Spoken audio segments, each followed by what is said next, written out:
ठीक है, चलो आगे बढ़ने से पहले हम क्या करते हैं, छोटा सा एक रिवीजन कर लेते हैं जो हमने लास्ट में लेक्चर में किया हुआ है। ठीक है, अब ये कॉन्सेप्ट ऑफ अकाउंट, इसके अंदर हमने क्या देखा, classification means collecting all the entries in one place called account. ये है क्या इन शॉर्ट, अगर मैं आपको एक सिंपल सी बात बताऊं, आप क्या करते हो, अपने खिलौने सब एक जगह पे रखते हो, ठीक है ना, जो आप मतलब, चलो आप तो अभी बड़े हो गए, जो छोटे बच्चे क्या करते हो, अपने खिलौने जो भी है सब चीजें ऑर्गेनाइज वे में रखते हो। जैसे आप भी अभी 11th स्टैंडर्ड में आ चुके हो, बराबर है ना, तो आपकी जितनी भी बुक्स होगी 10th की बुक्स निकाल के आप क्या कर दोगे, 11th की बुक्स उस जगह पे पूरी की पूरी रख दोगे। तो ये क्या हुआ, एक ड्रॉवर के अंदर आपकी पूरी की पूरी क्या आ चुकी है, बुक्स आ चुकी है। वैसे ही अकाउंट्स है, ठीक है, इसके अंदर आपने क्या किया हुआ है, जितनी भी चीजें थी, ठीक है ना, जितने भी ट्रांजेक्शन थे उस पर्टिकुलर चीजों के, उसको आपने एक साथ लाके रख दिया। बस यही आपको ध्यान में रखना है। इसके अंदर दो बातें मैंने आपको बताई थी, that is what, an account shows both क्या, benefit received and benefit given. तो जैसे मैंने आपको बताया था, ये चीजें हम डिटेल में डिस्कस करेंगे अगले लेक्चर में, तो ये तो हम करने ही वाले हैं। डेबिट और क्रेडिट के रूल्स भी हमको पढ़ना है। टाइप्स ऑफ अकाउंट्स तो आपको बहुत अच्छे से पता है, पर्सनल, रियल, नॉमिनल, उसके अंदर के क्लासिफिकेशन पे मैं यहाँ पे जाऊंगा नहीं। ठीक है, नीड फॉर क्लासिफिकेशन, क्यों ये क्लासिफिकेशन करने की आवश्यकता है, ताकि आपको, आप अपनी बुक्स को क्यों क्लासिफाई करते हो, अकाउंट्स है, मैथ्स है, इको है, एसपी है, क्यों ऐसे सब्जेक्ट्स बनाए गए, एक साथ ही मोटी बुक बना देनी चाहिए थी ना, इतनी आप पढ़ते रहना आराम से, क्या बात है, पढ़ना ही है ना, क्यों अलग अलग पढ़ना है, एक ही बुक बना देते बड़ी, कॉमर्स 11th स्टैंडर्ड, बस काम खत्म। क्यों उसको सब्जेक्ट में कैटेगराइज किया गया है, कुछ ना कुछ मीनिंग है, ताकि यार सब्जेक्ट को आप उसके पॉइंट ऑफ व्यू से आप समझ सको। तो वैसे ही अकाउंटिंग के अंदर भी वैसा ही है, आपको हर एक चीज का अलग अलग अकाउंट बनाना है, उस अकाउंट में उसी चीज की चीजें लिखनी है, ठीक है, ताकि आपको सब चीजें बैलेंस पता चले, क्या फायदा हो रहा है, क्या नुकसान हो रहा है, आपके पास क्या क्या चीजें अकाउंट्स में बैलेंस पड़ी है, किसको आपको पैसा देना है, ऐसे बहुत सारे क्वेश्चंस के आप आंसर्स कर पाओ। तो उसके ये नीड फॉर क्लासिफिकेशन की आवश्यकताएं हैं। अब आते हैं हम आज के लेक्चर के पार्ट में। टीवी का फोटो दिख रहा है, उस पर ज्यादा ध्यान मत दो, पहले यहां पे सुनो। एनालिसिस ऑफ अ ट्रांजेक्शन, तो हमें कभी भी एक ट्रांजेक्शन दिया रहेगा क्वेश्चन में, और आप आज के बाद अकाउंटिंग के अंदर हमेशा ट्रांजेक्शन के साथ क्या आपका सामना होने वाला है। तो उस सामने के लिए हम पहले ही लड़ाई बोलते हैं ना, वो लड़ाई के लिए पहले ही हम तैयार हो जाते हैं। तो क्रिकेट मैच खेलने जाते तो पैड वगैरह हाथ में ग्लोव्स सब पहन के पूरी तैयारी के साथ जाते हैं ना, सीजन बॉल फेस करना है। वैसे ही मैं आपको तैयारी करवा रहा हूं यहाँ पे ट्रांजेक्शन को फेस करने के लिए, ताकि आपको आगे चल के कभी भी कोई दिक्कत ना आए। तो क्या है यहाँ पे, the basic rule of business. तो पहले हमको क्या फाइंड करना है, find out both benefits received and given. तो ये कौन सी बेनिफिट रिसीव की बात हो रही है, ये वाले मैंने बात की थी ना, N account shows both the benefit received by the business and the benefit given by the business. तो इसी को हम लोग देखते हैं, उसके लिए हमें ये चीजें पढ़नी है। That is what the basic rule of business is everything as a price. ये तो आपको पता ही है, आज मैं आपको लेक्चर्स पढ़ा रहा हूं तो आपने फीस पे की है, समझने वाली बात है, सिंपल सी बात है, आप समझ रहे हो मैं क्या बोल रहा हूं। The basic rule of business is what, is everything as a price. हर एक चीज की आपको क्या करनी है, कीमत चुकानी है। तो आप मेरी बात जरा ध्यान से समझना। आप जाते हो एक शोरूम में, जैसे विजय सेल्स है, ठीक है, वहां पे आप जाते हो, क्यों जाते हो, आपको पहले ही डिसाइड किया कि दिवाली अभी आएगी, तो दिवाली में हम क्या खरीदने वाले हैं, हम मतलब आप और हम, जो भी जिसको रिक्वायरमेंट है, आप चाहते हो कि आपके घर पे क्या है, एक नवी रंगीन कलरफुल टीवी आए, बराबर है। तो उस टेलीविजन जो सेट खरीदना है, उसके लिए आप दुकान पे जाते हो देखने के लिए। अब अकाउंटिंग के अंदर सबसे पहले आपको सोचना है, आप किसके पॉइंट ऑफ व्यू से सोचते हो, ठीक है। आप यहां पे सोच रहे हो विजय सेल्स के पॉइंट ऑफ व्यू से, आप ये पॉइंट से नहीं सोच रहे हो कि आप खरीदने जा रहे हो, ठीक है। अब आप ऐसे समझो, ठीक है, आप ऐसे समझो कि आप विजय सेल्स के मालिक हो, ठीक है, या आपका नाम लगा दो, उसके पीछे सेल्स लगा दो, आपकी वैसी बड़ी इलेक्ट्रॉनिक की दुकान है। आपके दुकान पे मैं आता हूं कस्टमर बन के, ठीक है, तो कस्टमर बन के मैं आता हूं आपकी दुकान पे, और टेलीविजन सेट देखता हूं, पसंद करता हूं, और बोलता हूं मुझे ये वाला टेलीविजन सेट चाहिए, ठीक है, ये वाला सबसे बड़ा टेलीविजन सेट ये है, मुझे ये वाला टेलीविजन सेट चाहिए। तो आप वहां पे मुझे बोलते हो ठीक है भाई, ये वाला लेके जाना है, लेके जाओ, ठीक है, कोई दिक्कत नहीं है, टीवी आपका,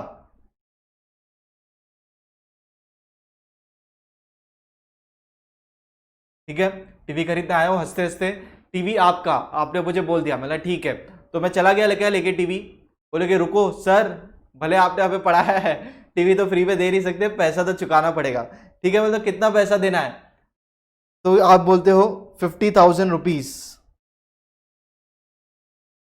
कितना हो गया, 50,000 रुपीज। बोलो भाई 50,000, थोड़ा कुछ तो कम करो, इतने साल सब जानते हैं आपको, ठीक है। तो आपने बोला एक काम करो सर, आपके लिए 45,000। तो मैं बोला ठीक है, 45,000 लो, और क्या करो, टीवी मुझे दे दो। तो अब यहां पे बेनिफिट गिवन क्या है, टीवी दिया। बेनिफिट बिजनेस ने, आपने क्या दिया, टीवी दिया। तो यहां पे क्या होगा, बेनिफिट गिवन क्या, टीवी। और क्या हुआ, पैसे मिले ना, तो बेनिफिट रिसीव। तो ये आपको दो चीज समझ में आनी चाहिए।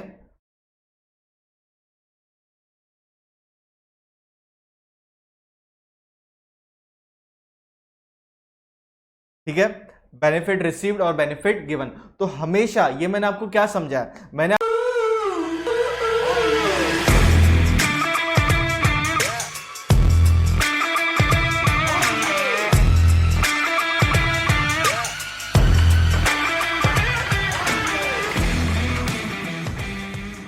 आपको एक ट्रांजेक्शन समझाया। क्या ट्रांजेक्शन समझाया, मैं आपके दुकान पे आया हूं, ठीक है, तो आपको मुझे क्या करना है, टीवी देना। तो बेनिफिट गिवन, ऐसे ही आप दे दोगे, हाँ सर आप आए हो, अच्छी बात है, आपने हमें अकाउंट्स पढ़ाया था, सर टीवी लेके चले जाओ। ऐसा होने वाला है क्या, नहीं। आप मुझे क्या करोगे, टीवी दोगे। आपने मुझे डिस्काउंट दे दिया 5,000 रुपये, आप लोगों से 50,000 लेते थे, लेकिन आपने मुझे कितना, 5,000 का डिस्काउंट दे दिया। तो वहां पे कोई प्रॉब्लम नहीं है, अच्छी बात है, ठीक है, आपने डिस्काउंट दिया। ये आपके ऊपर निर्भर करता है, टीवी आपका, शोरूम आपका है, आपको जिसको डिस्काउंट देना है आप उसको डिस्काउंट दो, कोई दिक्कत यहाँ पे नहीं है, ठीक है। तो यहाँ पे बेनिफिट गिवन, आपने क्या किया, टीवी दे दिया, ठीक है। तो जब आपने टीवी दिया तभी तो आपको पैसे मिले। मैं आपके दुकान पे आके सिर्फ रेट पूछ के चले जाता हूं, कुछ फायदा हुआ नहीं, लेकिन फिर भी मैं आपका कस्टमर हूं। आप मुझे क्या करोगे, जो भी रेट्स वगैरह है सब कुछ आप मुझे बताओगे, टीवी का डेमोन्स्ट्रेशन दोगे कि ऐसे चलता है साउंड वगैरह। भले मैं टीवी खरीदूं, भले मैं पास वाली दुकान से टीवी खरीद लूं, कोई दिक्कत नहीं है, ठीक है ना, लेकिन फिर भी आप मुझे बताओगे। तो ये आपको ट्रांजेक्शन समझा, बेनिफिट गिवन और बेनिफिट रिसीव। तो इसी को ध्यान में रखते हुए आगे हम समझते हैं चीजों को। We can obtain a benefit only if we give up some other benefit। मतलब अदर बेनिफिट आपको मिला ना पैसा, लेकिन कब मिला, जब आपने टीवी दिया, ठीक है। अब आपने टीवी पहले किधर से खरीदा रहेगा, ठीक है, वो परचेज होगा, और यहां पे ये टीवी क्या हो गया, आपने मुझे बेचा, तो क्या हो गया, सेल हो गया। अब आपने मुझे पेमेंट किया, नहीं, आपने मुझसे पेमेंट लिया। पेमेंट किसको दिया रहेगा, जिससे आपने टीवी खरीदा रहेगा, क्योंकि आपने भी तो कहीं ना कहीं से टीवी खरीदा है, घर पे थोड़ी टीवी बनाते हो आप, ठीक है। Each business transaction involve exchange of benefits. तो हर बिजनेस ट्रांजेक्शन, ये कोई पर्सनल ट्रांजेक्शन हुआ, आप मेरे बर्थडे, हैप्पी बर्थडे, जो केक मैंने काट रहा था, आपको बुलाया था मैंने मेरे बर्थडे पे, आप क्या हो गए, या तो आप खुद बर्थडे पे अचानक से ध्यान आया, मैं आया, सर का बर्थडे है, चलो टीवी गिफ्ट करके आते, दैट इज डिफरेंट थिंग। वो आपने गिफ्ट दिया, वो बिजनेस ट्रांजेक्शन नहीं है, आपने वो पर्सनल लेवल पे मुझे गिफ्ट करना चाहा, जो टीवी नहीं, आपने हेडफोन या कुछ भी, एक एग्जांपल ले रहा हूं मैं, तो आपने मुझे गिफ्ट करना चाहा, तो आपने मुझे दे दिया, दैट इज पर्सनल कैपेसिटी।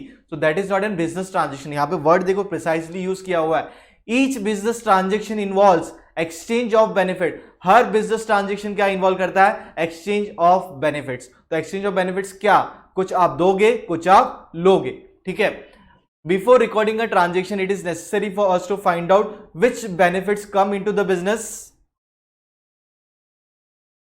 ठीक है, before recording a transaction, it is necessary for us to find out which benefit has come into the business and in exchange, मतलब बिजनेस में क्या बेनिफिट आया है, बिजनेस में क्या बेनिफिट आया, यहाँ पे पैसा आया है, ठीक है ना, and in exchange which benefit has gone out of the business. तो ये भी तक बेनिफिट था, आपका स्टॉक में था ना टीवी, तो आपने वो बेनिफिट दे दिया, ठीक है, और आपने क्या किया, बेनिफिट ले लिया, क्या ले लिया, पैसा ले लिया, टीवी दे दिया। तो ये चीज आपको सबसे पहले समझना है ट्रांजेक्शन पे। वैसे आप कुछ भी ले लो यार, बिजनेस में सब्जी खरीदने जाते हो, सब्जी लेते हो, पैसे देते हो, क्लियर है कि नहीं है। तो हर चीज यहाँ पे किससे तुलना होती है, पैसों में। तो ये सबसे इंपॉर्टेंट है, क्योंकि आप बेनिफिट या जो भी चीज है कन्वर्ट होनी चाहिए पैसों में, तभी वो फायदा। आपने मुझे बर्थडे पे गिफ्ट दिया, उसकी यहाँ पे बात मत करना, क्योंकि वो बिजनेस ट्रांजेक्शन नहीं है।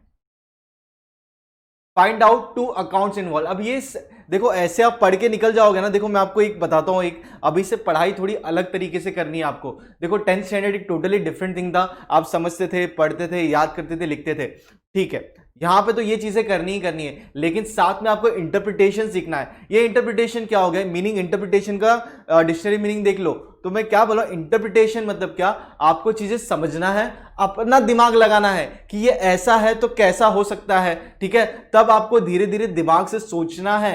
हर चीजें ग्रीक एंड बोलते हैं ना, ब्लैक एंड व्हाइट में लिखी हुई नहीं होगी कि ऐसा है तो ऐसा ही करना है, बिल्कुल भी नहीं। आपको समझना है और उसको अप्लाई करना है, ठीक है। तो find out two accounts involve, सीधा मैं बोलूं ना टू अकाउंट इन्वॉल्व, तो आपको दिमाग में आना चाहिए ये कॉन्सेप्ट ऑफ अकाउंट, अकाउंट क्या था, मतलब दो अलग अलग, सर ने कुछ बताया था, फर्नीचर अकाउंट बताया था, फिर एक कैश पैसे का पूरा पूरा एक अलग ड्रॉवर रखते हैं हम, तो ऐसे ही अलग अलग चीजें, तो दो अकाउंट मतलब दो अलग अलग चीजें यहाँ पे डील होगी। जैसे कि मैंने आपको बताया था अकाउंट का नाम, यहाँ पे टेलीविजन है तो पूरे दुकान में टेलीविजन ही रखते हो क्या आप टेलीविजन रखते हो, हेडफोन्स रखते हो, वॉशिंग मशीन रखते हो, एसी रखते हो, फ्रिज रखते हो, electronics an number of items रखते हो, तो हर आइटम को आपने क्या बना दिया, account, TV account, washing machine account, AC account, ठीक है। तो ये सब अकाउंट अकाउंट अकाउंट हो गए। मैंने आपको बताया था हर एक नाम के पीछे क्या, जैसे ही बच्चा हुआ तो आप सरनेम सेम रखते हो, क्लियर है कि नहीं है, क्लासिफिकेशन वहां से मैंने आपको समझाया था। अब यहाँ पे टीवी, तो ये क्या हो गया, एक टीवी अकाउंट हो गया,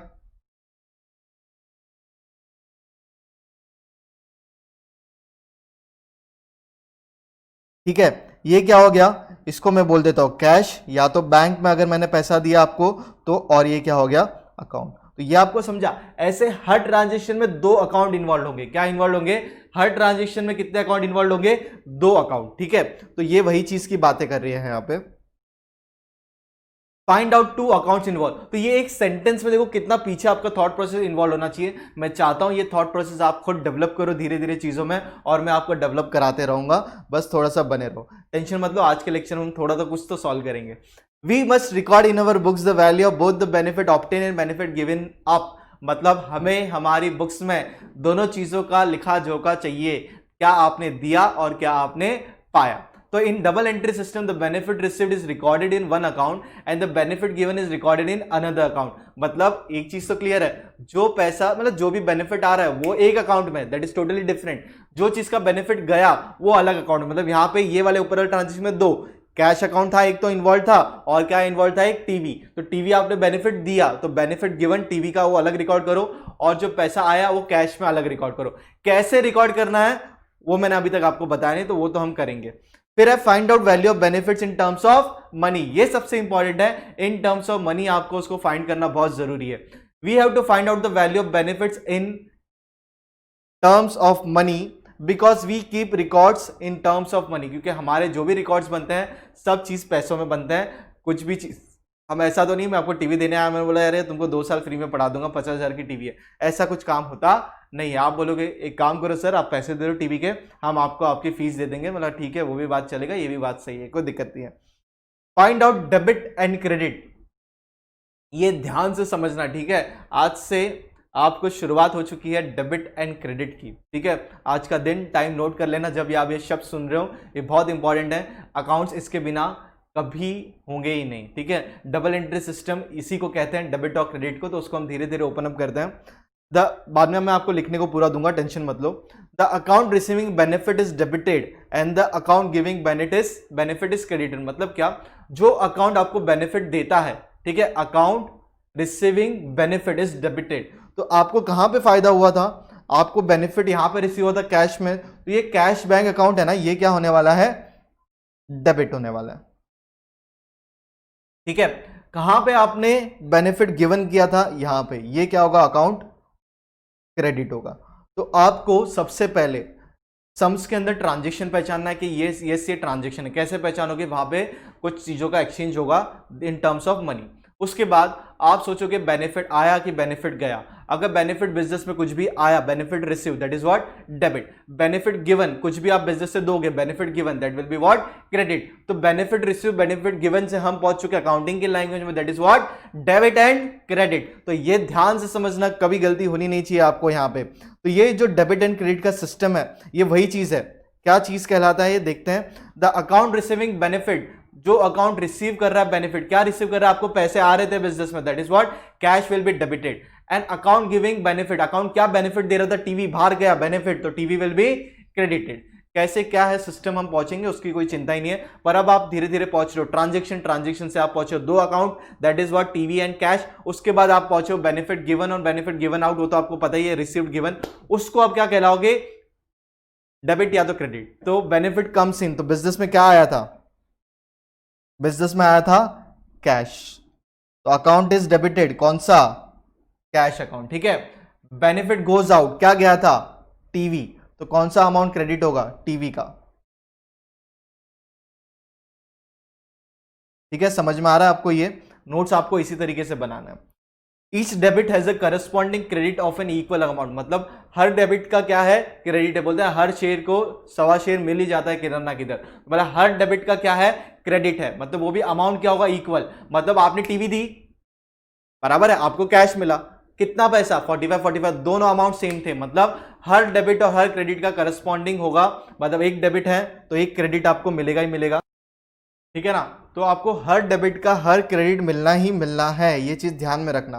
दिस एंश्योर, इससे क्या होगा, arithmetic accuracy of the books of account. यहां पे मैंने क्या वर्ड यूज किया है, this ensures the arithmetic, arithmetic मतलब टोटलिंग एक्यूरेसी, जो भी नंबर्स है वो सब चीजें आप सही तरीके से पहचान सकते हो। कुछ दूसरी चीजें गलत होगी, that is totally different principle के बेस पे, पर इसके अंदर एरिथमेटिक एक्यूरेसी जो है वो आपकी हमेशा करेक्ट होगी, ठीक है।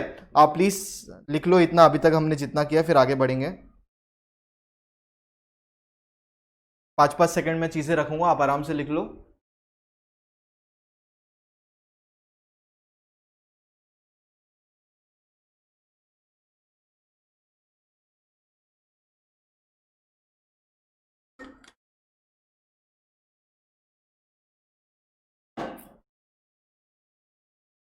ड्राइंग बनाते मत बैठना टीवी का, एग्जैक्टली टीवी बस बना दो नॉर्मल, और ये डायग्राम भी बना देना आपके लिए, ताकि चीजें आसानी से हो जाए आपके लिए।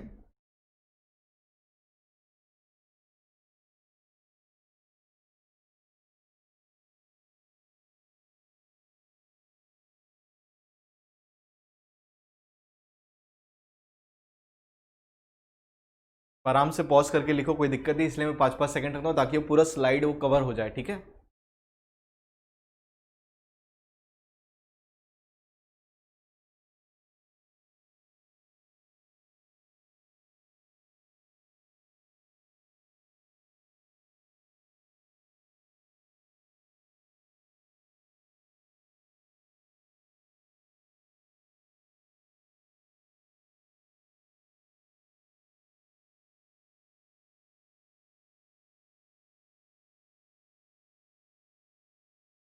ठीक है, चलो हुआ होगा आपका लिख के, आगे बढ़ते हैं। अभी कुछ भी लिखना मत, मैं आपको पूरा समय दूंगा लिखने के लिए।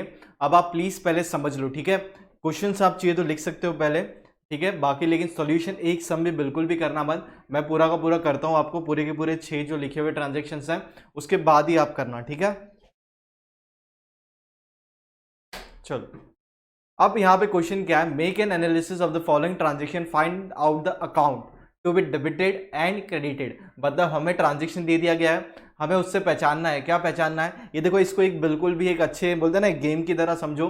जैसे आप कभी पूछते हो, कोई गेम खेलते हो, क्या बोलते हैं अपना बिजनेस वगैरह जो होता है, मोनोपोली वगैरह, तो आप रूल्स पूछते हो, रूल्स सीखते हो, उसके हिसाब से आप गेम खेलना शुरू करते हो। तो ये भी एग्जैक्टली उसी तरीके से, अगर आप इसके रूल सही तरीके से सीख लेते हो, ठीक है ना। और देखो, रट्टा तो कुछ मारना ही नहीं अकाउंट्स के अंदर, सिंपल लॉजिक है, ऐसा कभी अकाउंट्स ऐसा सब्जेक्ट है ही नहीं कि आप बुक खोलो, उसको 2-2 घंटा 3-3 घंटा पढ़ते रहो। मैं समझो मेरी बात क्या, लोग पढ़ते रहो मतलब जैसे आप बुक खोलते थे, हिस्ट्री पढ़ रहे हो, वैसा पढ़ना नहीं है। यहाँ पे आपको रीड करना है, इंटरप्रेट करना है, समझना है, और एक बार आप दिमाग में चीजें बैठा लेते हो, बाद में आपको बुक की भी जरूरत नहीं है, कोई भी सम दो, आपके दिमाग में सब कुछ चीजें ऑलरेडी फिट हो जाएगी, आपको बस उसे सॉल्व करना है, ठीक है। तो चलो स्टार्ट करते हैं। यहाँ पे पहला हमें यहाँ पे करना क्या है, आपको बता दिया है कि कौन सा अकाउंट डेबिट होगा, कौन सा अकाउंट क्रेडिट होगा, इसके बारे में हमको जानकारी देनी है एग्जामिनर को। पहला ट्रांजेक्शन क्या है यहाँ पे, purchase of goods by paying cash, purchase of goods by paying cash, ठीक है, मतलब कि गुड्स परचेज किए गए, पैसा क्या किया है, दिया गया है। तो ठीक है, चलो देखते हैं। सबसे पहले यहां पे मैं ट्रांजेक्शन लिख लेता हूं,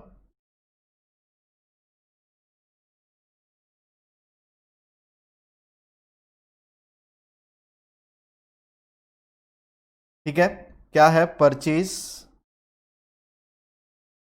ऑफ गुड्स इन कैश, ठीक है, गुड्स परचेज किए गए हैं किसके अंदर, कैश के अंदर, ठीक है। विच बेनिफिट कम्स इन, अब आप सोचो एक ट्रांजेक्शन हुआ है, ठीक है, ए और बी के इसमें,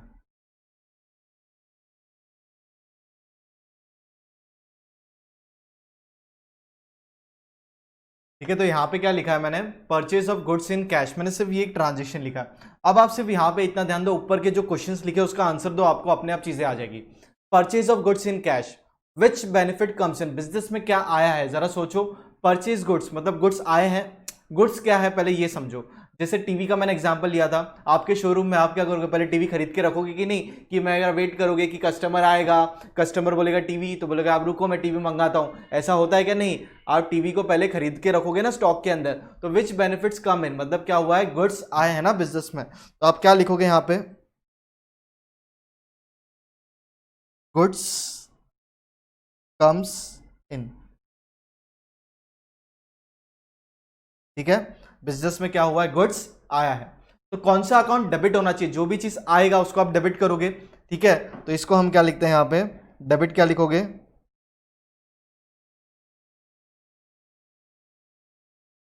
गुड्स अकाउंट। ठीक है, अब विच बेनिफिट गोज आउट, क्या गया रहेगा, आपने गुड्स आए हैं इन कैश, मतलब आपने पैसा जो दिया है कैसे दिया है, कैश के अंदर दे दिया है बाहर, कैश में पैसा जा चुका है, तो क्या बाहर गया, कैश गोज आउट। तो आप क्या लिखोगे यहां पे,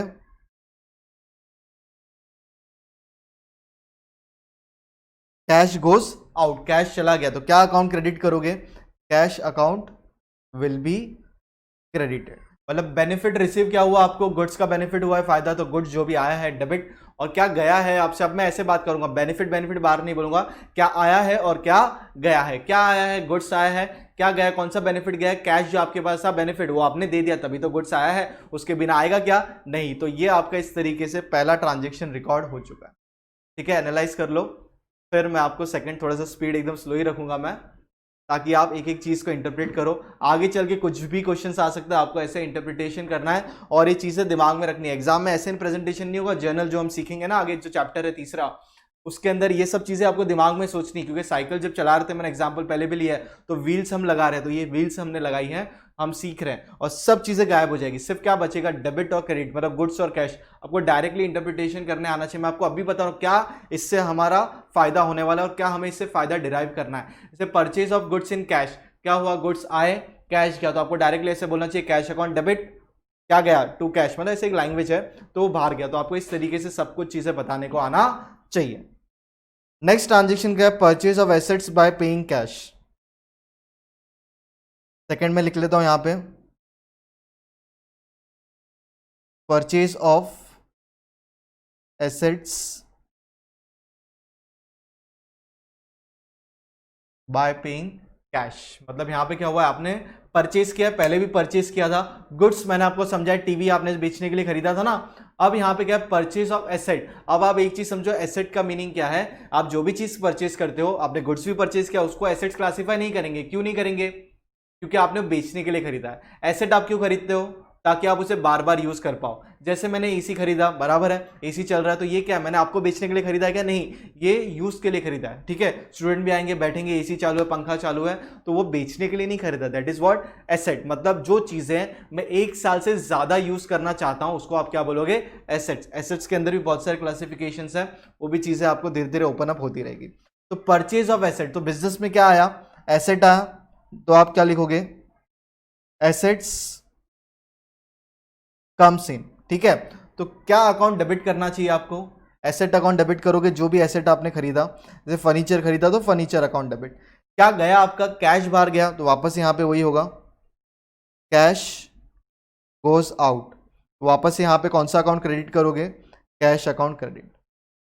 ठीक है, सिंपल, कोई रॉकेट साइंस नहीं है यहां पे। थर्ड ट्रांजेक्शन ले लेते हैं, services of manager obtain bye paying cash. ठीक है भाई, पहले लिख लेते हैं फिर समझाता हूं।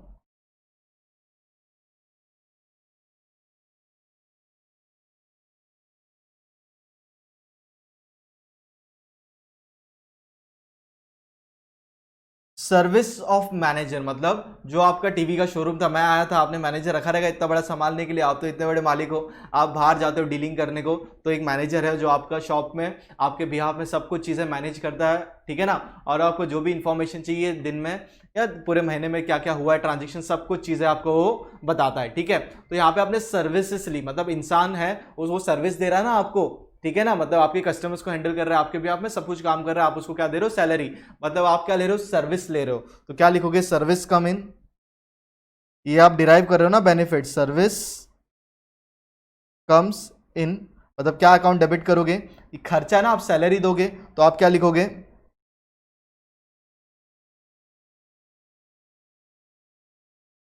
सर्विस अकाउंट मत लिखना, एक्सपेंस, ये खर्चा होगा ना, that is expense account. Bracket में क्या लिख लेता हूं मैं, सैलरी, ताकि आपको समझ में आए। Salary account will be debited. और क्या जाएगा, कैश में आप पे करोगे, that is what, cash goes out. तो बेनिफिट हर एक चीज में क्या हो रहा है, कैश ही जा रहा है। बेनिफिट क्या रिसीव हो रहा है, आपने माल खरीदा तो गुड्स हो गया, आपने एसेट खरीदा तो एसेट हो गया, आपने किसी बंदे को एम्प्लॉय किया तो आपके लिए मैनेजर है काम, तो आप उसकी सर्विस लेते हो तो वो आया, लेकिन उसके बदले आपको कुछ तो देना पड़ा, बेनिफिट रिसीव, बेनिफिट गिवन। तो ये चलते रह रहा है सिलसिला, ठीक है। नेक्स्ट है question number 4, cash received on sale of goods.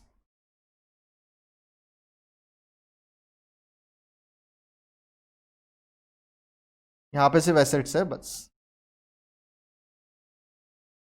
Cash received on sale of goods,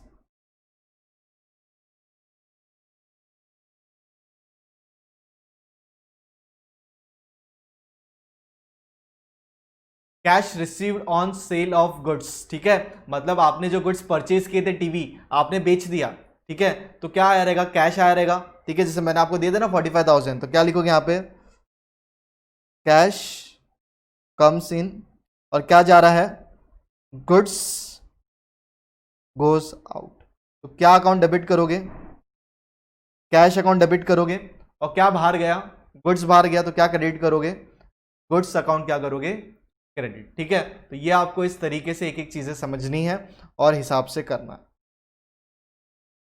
आराम से पूरा का पूरा चीज समझा है वो डाइजेस्ट कर लो, मैं रुक रहा हूं 10-15 second.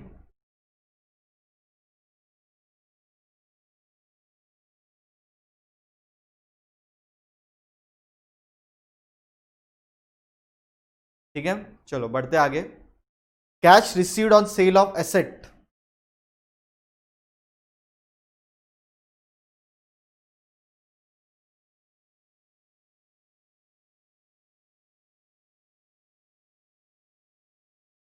Cash received on sale of assets, मतलब कि जो एसेट, जैसे फर्नीचर वगैरह बताया, एसी खराब हो गया मैंने बेच दिया, तो क्या बाहर गया, क्या बाहर गया और क्या आया, पैसा आया रहेगा। तो पहले जो आता है बेनिफिट वो हमेशा लिखना है, that is cash comes in, क्या बाहर जाने वाला है, एसी बाहर जाने वाला है, that is what, asset goes out. क्या अकाउंट डेबिट होगा, कैश अकाउंट, और क्या बाहर जा रहा है, एसेट जा रहा है, that is asset account. Last है that is cash received on services given,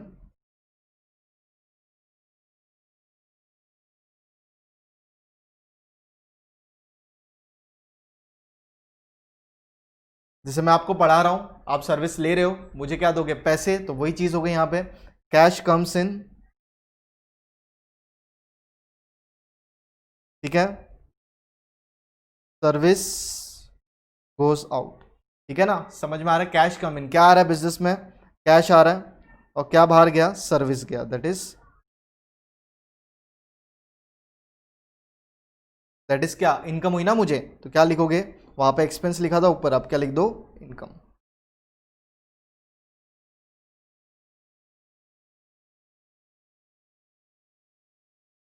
अगर मैं इसको समरी आपको दूं,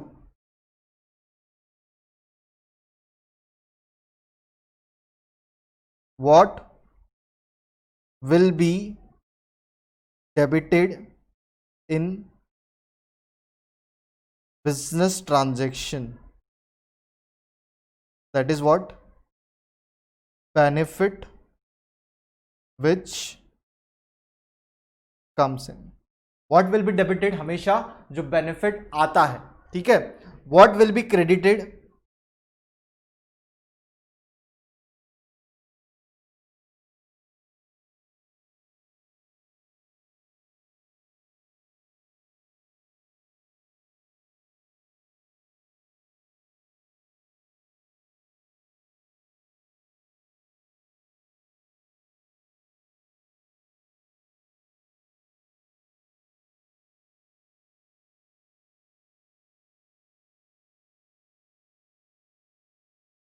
ठीक है, व्हाट विल बी क्रेडिटेड, क्या क्रेडिट होगा, benefit which goes out, what will be debited, benefit which comes. तो इन शॉर्ट अगर मैं आपको बताऊं ना, इसको अगर आपको सही तरीके से समझना है, आप कोई भी ट्रांजेक्शन को सोचो और बिजनेस में क्या आ रहा है, ठीक है, बेनिफिट में बार बार नहीं बोलूंगा, और बिजनेस से क्या जा रहा है, जो आ रहा है दैट इज डेबिटेड, जो जा रहा है दैट इज व्हाट क्रेडिटेड। तो इसी के साथ हमने एक सम को देखा, हमने पूरा का पूरा समझा उसे। तो ये पूरा का पूरा आपके लिए पहले क्वेश्चन, किसी का मिस हुआ होगा तो, और सॉल्यूशन प्लीज एक एक समझ के लिखो, भले पहली बार है देख के लिखो, कोई दिक्कत नहीं है, आपको बहुत सारे सम्स मिलेंगे प्रैक्टिस के लिए।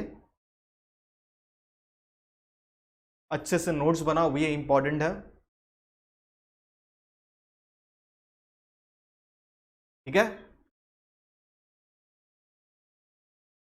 बाद में मिलते हैं अगले लेक्चर में नए कॉन्सेप्ट्स के साथ, तब तक प्लीज पढ़ते रहो, रिवाइज करते रहो इसी को।